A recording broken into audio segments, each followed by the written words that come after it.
ऐसे राइटिंग में हम कुछ चीजों को बहुत इंपॉर्टेंट समझते हैं, जिनमें से एक है काउंटर आर्ग्यूमेंट। और काउंटर आर्ग्यूमेंट जरूरी भी होता है, कुछ एसेज में चाहिए भी होता है। लेकिन बहुत सारे स्टूडेंट्स काउंटर आर्ग्यूमेंट को एज अ सेक्शन लेते हैं कि अगर मैं काउंटर आर्ग्यूमेंट लिख दूं तो मेरी आउटलाइन में एक सेक्शन या एक बुलेट मजीद ऐड हो जाएगी। तो बहुत दफा काउंटर आर्ग्यूमेंट लिखने की वजह सिर्फ ये होती है कि मैं अपने एस्से की लेंथ बढ़ाना चाहती हूँ, या मैं ये चाहती हूँ कि मैं अपनी आउटलाइन के अंदर एक पॉइंट और शामिल कर दूं। काउंटर आर्ग्यूमेंट अच्छा होता है, लेकिन काउंटर आर्ग्यूमेंट की हर एस्से के अंदर गुंजाइश नहीं होती। अगर तो आपको डिस्कर्सिव एस्से आ जाए, डिस्कर्सिव एस्से से मेरी मुराद है ग्लोबल वार्मिंग, मिथ और रियलिटी, या social media pros and cons. अगर तो वो आपसे कह रहा है कि पिक एंड चूज करें, यानी कि मिथ और रियलिटी, या वो आपसे कह रहा है कि pros and cons, hopes and hurdles दोनों के बारे में लिखें, तो इस तरह के एस्से के अंदर दोनों साइड्स होनी चाहिए, यानी उसी टॉपिक का प्लस और उसी टॉपिक का माइनस। तो आपने होप्स भी बतानी है, हर्डल्स भी बतानी है, ये भी बताना है कि मिथ क्यों है, ये भी बताना है कि रियलिटी क्यों है, या कौन से लोग हैं जो कहते हैं मिथ है, कौन से कहते हैं कि रियलिटी है। डिस्कर्सिव एस्से के अंदर दोनों साइड्स को लिखना जरूरी होता है, और डिस्कर्सिव एस्से के अंदर सॉल्यूशंस नहीं होते। लेकिन अगर हम नॉर्मली रूटीन में किसी एस्से की बात करें, तो हमारे पास हर एस्से में डिस्कर्सिव जो ऑप्शन है वो मौजूद, या काउंटर आर्ग्यूमेंट का जो ऑप्शन है वो हमारे पास हर एस्से के अंदर नहीं पाया जाता। अब मैं क्या कहने की कोशिश कर रही हूँ उसकी मैं आपको मिसाल देती हूँ। अब मैं एस्से लिख रही हूँ कोविड-19 पे। अब कोविड-19 की वजह से पोल्यूशन कम हुई। अब ये एक पॉइंट मुझे मिल गया। अब अगर मैं अपने कोविड-19 के एस्से के अंदर मैं कोविड-19 और ग्लोबलाइजेशन की बात कर रही हूँ और मैं बता रही हूँ कि कैसे डी ग्लोबलाइजेशन हुई या ग्लोबलाइजेशन हुई, तो उसके अंदर मैंने पॉइंट एक दे दिया कि भाई कोविड की वजह से क्लाइमेट चेंज जो है वो, उसकी जो खराब सूरत हाल थी वो बेहतर हो गई, या ग्लोबल वार्मिंग जो है वो कम हो गई, पोल्यूशन कम हो गई। अब मसला ये है कि कोविड-19 की वजह से पोल्यूशन का कम होना कोविड की वजह से कम नहीं हुई। देखें, क्रिटिकल थिंकिंग क्या है। कोविड ने पोल्यूशन पे अटैक नहीं किया, क्योंकि कोविड की वजह से आपकी इंडस्ट्री बंद थी, मैन्युफैक्चरिंग बंद थी, आपकी ट्रांसपोर्टेशन बंद थी। तो इसमें तो कोई अचंभे की बात ही नहीं है कि जब आप फॉसिल फ्यूल नहीं जला रहे थे, आप non renewable resources of energy को यूज नहीं कर रहे थे, तो पोल्यूशन कम होनी थी। लेकिन कोविड ने तो पोल्यूशन कम नहीं की ना। अगर मैं कोविड ने तो इंसानों की जान ली है, कोविड का तो पोल्यूशन के साथ कोई ताल्लुक नहीं। अब कोविड के एस्से के अंदर मेरा ये लिखना कि कोविड की वजह से ऐसा हुआ है, ये गलत है, and it is also undesirable, इसकी कोई जरूरत नहीं है। तो अगर आप कोविड का एस्से लिख रहे हैं तो कोविड को पॉजिटिव लिखने की या उस पर काउंटर आर्ग्यूमेंट देने की आपको जरूरत नहीं है। और अगर आपके जहन में किसी भी तरह का अगर डाउट हो, आप सोचें कि नहीं शायद मुझे देना चाहिए, तो आप ये सोचें कि जब आप ग्लोबल वार्मिंग पे एस्से लिखेंगे तो क्या आप उसका सोल्यूशन देंगे कि ग्लोबल वार्मिंग को कम करने के लिए कोविड को ले आना चाहिए। तो जब आप मुझे ग्लोबल वार्मिंग में ये सोल्यूशन नहीं देंगे, तो आप कोविड को मुझे पॉजिटिव भी नहीं कहेंगे। अच्छा, इसी तरह से ग्लोबल वार्मिंग है। अब कोविड के ऊपर आपका काउंटर पर्सपेक्टिव नहीं पाया जाता, तो अपने जहन में इस चीज को क्लियर रखें कि कोविड एक बुरी चीज है, इसे नहीं होना चाहिए, भले इससे कोई थोड़ा बहुत फायदा हुआ हो, हम इसे मेंशन नहीं करेंगे। अगर हम ग्लोबल वार्मिंग की बात करें कोविड के मुकाबले में, तो ग्लोबल वार्मिंग वाकई ही एक ऐसी टर्म है जिसके ऊपर दो स्कूल ऑफ थॉट्स पाए जाते हैं। तो एक तरफ हमारे पास वो इंडस्ट्रियलिस्ट हैं, वो पॉलिटिशियंस हैं, और वो इन्वायरमेंटलिस्ट हैं who are emphasizing on the fact that global warming is a myth. तो वो एक कम्युनिटी है जो कह रही है कि मिथ है, वो वॉकआउट कर रही है। और दूसरी तरफ हमारे पास वो लोग हैं, वो एक्टिविस्ट हैं, इन्वायरमेंटलिस्ट हैं, पॉलिटिशियंस हैं, वो ममालिक हैं, वो लोग हैं जो आवाज बुलंद कर रहे हैं कि नहीं भाई ये एक रियलिटी है। तो जहां पे आपके पास दो स्कूल ऑफ थॉट्स आ रहे हो, वहां पे आप काउंटर पर्सपेक्टिव दे सकते हैं, वहां पे चल जाएगा। लेकिन कोविड वाली किसी चीज के अंदर जहां पे उसकी किसी इनडायरेक्ट एक्टिविटी की वजह से अगर कोई बेहतरी आई है, आप उसको नहीं लिखेंगे। दूसरी बात ये कि अगर हम सिंगल नेशनल करिकुलम की बात करें, अब आप देखें कि सिंगल नेशनल करिकुलम के ऊपर हमारा प्रिंट मीडिया, खासतौर पे हमारे जर्नलिस्ट और कुछ एजुकेशनिस्ट हैं, वो बहुत वोकल है कि ये अच्छा नहीं है। अब हमें फील होता है कि यहाँ पे एक स्कूल ऑफ थॉट है।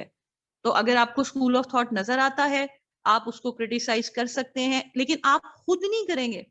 आप नहीं कह रहे कि सिंगल नेशनल करिकुलम बुरा, आप कहते हैं कि जी there is a school of thought which is highlighting or which is pointing out that single national curriculum might be a failure, or it won't be able to harness the benefit that the authorities are claiming it is capable of. तो आप ये लिख सकते हैं कि दूसरे इसके बारे में क्या कह रहे हैं, लेकिन आपका काम ये है कि आप स्टेट पर्सपेक्टिव को जस्टिफाई करें। तो अगर आपने सिंगल नेशनल करिकुलम के ऊपर काउंटर पर्सपेक्टिव दे दिया है तो आप उसे जस्टिफाई करेंगे। And you have to remember one thing, that there is a counter argument on single national curriculum. There is a counter argument on global warming, and there is a counter argument sometimes on democracy. तो जिन चीजों के ऊपर counter argument exist करता है उसे आप mention कर सकते हैं। अब डेमोक्रेसी पे किस तरह से एग्जिस्ट करेगा? जब हम बात करते हैं डेमोक्रेसी और इलिटरेसी की, सो डेमोक्रेसी की जो एक उसकी जो फाउंडेशन है वो ये चीज है ना कि हर बंदा जो है वो एक पॉलिटिकली इन्फॉर्म्ड डिसीजन ले सके।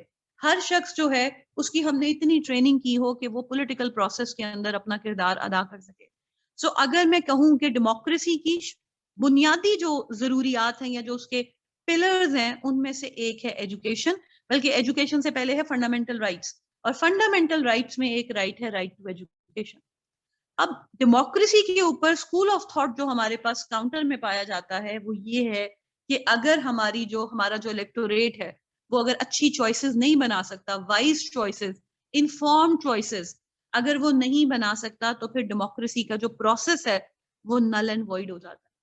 तो ये एक आपके पास काउंटर पर्सपेक्टिव बनता है, आप इसे लिख सकते हैं, मगर सवाल फिर वही पैदा होता है कि क्या democracy and illiteracy do not move together. इस एसे के अंदर तो आप ये कह सकते हैं कि हाँ जी इस एसे के अंदर आप कह सकते हैं कि इसकी एक डायमेंशन ये एग्जिस्ट करती है, लेकिन हर एसे के अंदर आप ये पॉइंट नहीं देंगे। जैसे polarize politics, issues and challenges to democracy in Pakistan, अब उसके अंदर बच्चा बैठ के लिखता है जी काउंटर आर्ग्यूमेंट, और वो काउंटर आर्ग्यूमेंट क्या है कि पोलराइज पॉलिटिक्स जो है वो पाकिस्तान को आगे लेके जा रही हैं, या पोलराइज पॉलिटिक्स जो है वो इश्यूज और चैलेंजेस को क्रिएट नहीं करती हैं। अगर आप ये लिखना चाह रहे हैं तो वो आपके एसे के एसेंस को चैलेंज कर देगा या काउंटर कर देगा। अच्छा, अब प्रॉब्लम क्या निकलती है जब आप काउंटर आर्ग्यूमेंट ये दें कि डेमोक्रेसी जो है ये बेस्ट फॉर्म ऑफ गवर्नमेंट नहीं है, या आप ये कहें कि जी डेमोक्रेसी इटसेल्फ गलत है, यानी डेमोक्रेसी के एसेंस को चैलेंज कर दें, तो आपका इससे गलत हो जाएगा। मैंने आपसे कहा आप सिंगल नेशनल करिकुलम को क्रिटिसाइज कर सकते हैं, आप एजुकेशन को क्रिटिसाइज नहीं कर सकते। आप ये नहीं कह रहे कि डेमोक्रेसी बुरी है, आप कह रहे हैं वो डेमोक्रेसी इनइफेक्टिव होगी, वो डेमोक्रेसी पॉपुलर नहीं होगी, या वो डेमोक्रेसी अपने स्पिरिट को मीट नहीं करेगी जिसमें इलिटरेसी की जो रेशो है वो बहुत ज्यादा हो। लेकिन आप डेमोक्रेसी को बुरा नहीं कह रहे। इसी तरह से अगर आप एजुकेशन के ऊपर ऐसे लिख रहे हैं, अब लोग लिखते हैं classroom decides the future of a nation, फिर वो लिखते हैं काउंटर आर्ग्यूमेंट। काउंटर आर्ग्यूमेंट क्या है कि classrooms do not decide the future of a nation. अब आप ये कैसे कह सकते हैं? यानी अगर आप मुझे इसमें ये भी आर्ग्यूमेंट देंगे ना कि क्लासरूम डिसाइड नहीं करता, जॉब या आपकी जो इकोनॉमी है, एम्प्लॉयमेंट है, या आपकी जो इंडस्ट्री है वो डिसाइड करती है फ्यूचर ऑफ अ नेशन, तो प्रॉब्लम ये है कि ऐसे है कि क्लासरूम क्या करता है, उस इंडस्ट्री में भी नहीं बच्चा जा सकता अगर आप वो क्लासरूम से नहीं निकला होगा। तो आप एजुकेशन के स्पिरिट को, एजुकेशन के एसेंस को चैलेंज नहीं कर सकते। इस बात को याद रखिएगा। आपके पास जब भी कोई कीवर्ड आता है, जब आप अपना ऐसे अटेम्प्ट करते हैं, आपको ऐसे शुरू करने से पहले पता होना चाहिए कि आपको जो कीवर्ड दिए गए हैं वो पॉजिटिव हैं या वो नेगेटिव हैं। अगर वो पॉजिटिव हैं तो आपको ये क्लैरिटी होनी चाहिए कि आपने उनके स्पिरिट को चैलेंज नहीं करना। पॉजिटिव नेगेटिव से मेरी क्या मुराद है? Education is a positive thing, corruption is a negative thing, democracy is a good thing, Covid is a bad thing. ये क्लैरिटी है जो आपको पेपर में चाहिए। अब आपसे जो टॉपिक पूछा गया है उसके मुताबिक अगर बात हो, आप कह सकते हैं कि classroom alone does not decide the future of a nation. अब आपने जब ये कहा एजुकेशन अलोन या क्लासरूम्स अलोन, अब वहां से समझ आई कि क्लासरूम से निकलने वाले बच्चे को एक इकोनॉमिक एक्टिविटी के अंदर इंगेज करना, या उसको सेल्फ एक्चुअलाइजेशन के मौके फराहम करना या उसको इक्वल जॉब अपॉर्चुनिटी देना, ये बहुत जरूरी है। तो आप ये बातें कर सकते थे, लेकिन एजुकेशन के स्पिरिट को आप चैलेंज नहीं कर सकते। और सिर्फ महज इसलिए कि आपको आउटलाइन के अंदर एक पॉइंट ऐड करना है, काउंटर आर्ग्यूमेंट मत दें।